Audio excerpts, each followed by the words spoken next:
депрессия деген ойго түшүп чөгүп кетүү. Өзүн жаман сезүү, жашоого кызыгы кетип калганда депрессия десек. Бир нерселерди эсине чыгарып коюш керек да. Ошол депрессия болуш керек деп ойлойм. Депрессияга түшүп калды дейт го. Мисалы бирини турмушунда бир проблема болсо, ошондой депрессияга калат адам. Ошентип ойлойм. Бир эмеге ойго, бир немеге түшүп калуу болуш керек. Анан ошодон чыга албай калганды депрессия дейт да. Ар кандай мисалы жашоодо сынап банкрот болгондо депрессия Банкрот, болот. Бирөө ар кандай жашоосунда бир ажырашканда болушу мүмкүн. Ар кандай.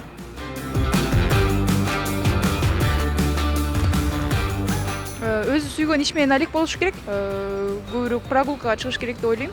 Ошондон айып кетсе болот го дейм. Главное өзүнүн ишеничи.